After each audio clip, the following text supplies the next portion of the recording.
నాన్న ఉద్యోగం కోసం చదివే రోజుల్లో నాన్న నా కోసం ఊపిరి తీసుకోలేని ఎండలో ఒళ్ళు గుల్లయ్యేలా పడే కష్టం ముందు నా కష్టం ఎంత అనిపించింది.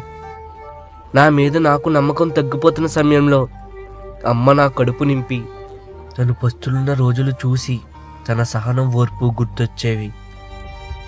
ఒకప్పుడు ఊరికి వస్తే ఎలా ఉన్నావురా అని అడిగేవారి కంటే ఏం చేస్తున్నావురా అని అడిగేవారు ఎక్కువ.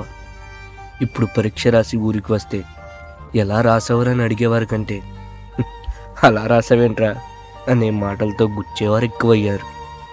చదువులో ఓడినవాడని తోటివారి మాటల గుణపాలు నా ఎదలోయను తవ్వుతుంటే ఒంటరి మనసు విలవిలలాడి మౌనంగా రోధించింది. అమ్మా నాన్న, మీరు నా మీద పెట్టుకున్న ఆశల హరివిల్లును అందుకోలేక చీకటి మేఘాల నడుమ మహాసంద్రానికి నా దేహాన్ని అర్పిస్తున్నాను.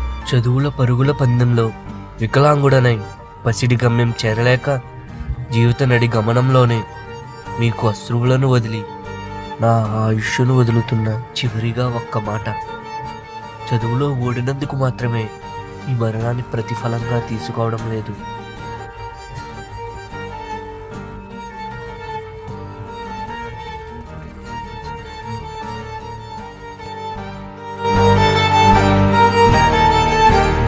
అయినా సురేష్ గారు అలా చేసుకుంటాడు అనుకోలేదురా. ఆ తొక్కల జాబ్ కోసం వాడు వాళ్ళ అమ్మ నాన్న చాలా బాగా చూస్తుండేవాడు రా. అయినా ఈ రోజుల్లో ఆత్మహత్య చాలా ఫ్యాషన్ అయిపోయిందిరా. లవ్ ఫెయిల్ అయిందని ఒకడు, జాబ్ రాలేదని ఒకడు, పంట పండలేదని ఇంకొకడు. ఛే, ఆయన అమ్మ నాన్న గురించి అంత ఆలోచించేవాడు అమ్మ నాన్నతో పొలానికి పోవచ్చు కదా. నువ్వు చెప్పినట్టు వాడు వాళ్ళ అమ్మ నాన్నల గురించి ఆలోచించి వాళ్ళ అమ్మ నాన్నలతో పొలం పనికి వెళ్తే చూస్తూ ఏ తల్లిదండ్రులైనా నా కొడుకు నాలుగని బతకాలనుకోరురా. మన జీవితం ఏమైనా పర్లేదు, వాడి జీవితం బాగుండాలని ప్రతి ఒక్క అమ్మ నాన్న కోరుకుంటారా. ఒక తల్లి ఒక ప్రాణాన్ని భూమి మీదకి ఎంత కష్టపడి తెస్తుందో తెలిస్తే, అలాగే ఒక డాక్టర్ ఒక ప్రాణాన్ని కాపాడడానికి ఎంత తపన పడుతున్నాడో తెలిస్తే ఇలాంటి ఆత్మహత్యలు కొంచెమైనా తగ్గుతాయేమోరా. అయినా వాడు కూడా ఒకసారి ఆలోచిస్తే బాగుండేదిరా వాళ్ళ అమ్మ నాన్న గురించి. అయినా అమ్మ నాన్నలకు అంత సొమ్మత లేనప్పుడు ఇలాంటి చేతగాని పనులు ఎందుకు? ఆత్మహత్య చేసుకొని అమ్మ నాన్న ఎందుకు బాధ పెట్టడం? ఏంట్రా ఏంటి చేతగాని పనులా? ఒక జాబ్ కి ప్రిపేర్ అయ్యేవాడికి తెలుసురా కష్టం అంటే ఏందో. వచ్చాక పుస్తకాలకి నిద్రలేని కళకి మాత్రం తెలుస్తుంది. అయినా వాడేదో జాబ్ రాలేదని సూసైడ్ చేసుకోలేదురా. వాడి చుట్టూ ఉన్న జనాలు మాట్లాడే మాటలు తక్కువలేక సూసైడ్ చేసుకుంటాడు. అయినా జనాలు ఏం మాట్లాడుకుంటారా? మహా అయితే సింపతి చూపిస్తారు అంతే. సింపతియా బొచ్చా ఏం కాదు.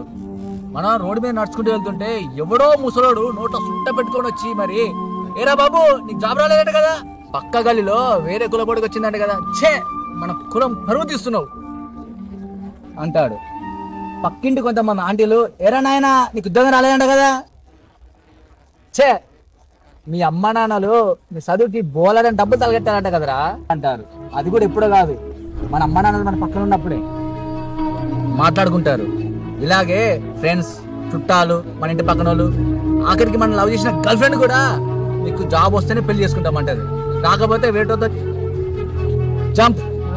తర్వాత వీడి పరిస్థితి ఏంటో తెలుసు కదా.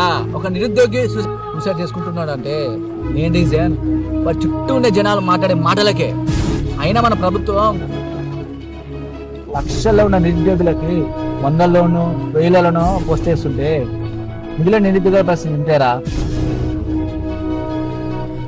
సార్ మాకు ఇంటికి ఒక్క జాబ్ అవసరం లేదు, నిరుద్యోగ వృద్ధి అవసరం లేదు, మా పోస్టులు మాకు ఇవ్వండి సార్ ప్లీజ్. మా చదువు కోసం ఫీజు మేనేజ్మెంట్లో స్కాలర్షిప్ అవసరం లేదు సార్. మా చదువే మా సాగుకి కారణం కాకుండా చేయాలి సార్. భావి భారత పౌరుల భవిష్యత్తు కోసం స్టేజ్ల మీదకి ఎక్కి స్పీచ్లు వాగ్దానాలు ఇవ్వాల్సిన అవసరం లేదు సార్. మా బతుకు మమ్మల్ని బతకనివ్వండి ప్లీజ్, చాలు. ఎవరైనా నిరుద్యోగికి ఉద్యోగం రాకపోతే వాళ్ళ మీద సింపతిలు మోటివేషన్ అవసరం లేదు సార్. సార్ మీ మాటలతో వాడిని బాధించకుండా ఉండండి సార్, చాలు. మిత్రమా, ఏం ఇది కొత్తేం కాదుగా, ఇది వింతేం కాదుగా, ఇదే మొదలైనట్లు. తలబడి తల్లడిల్లు తావే, తలబడి తెగబడి నిలబడు, కష్టాలు కొత్తేం కాదుగా, అలవాటేగా మిత్రమా. దరఖాస్తులు పడిగాపులు, ఆశలు అడి ఆశలు, తిరుపు ఓదార్పులో కొత్తేం కాదుగా, నీకు అలవాటేగా. ముందే అమ్మిన ఉద్యోగాలకి ముఖాముఖి సమావేశాలు, తాడో పేడో తెలుసుకోవడానికి తలతోకలేని ప్రశ్నలు,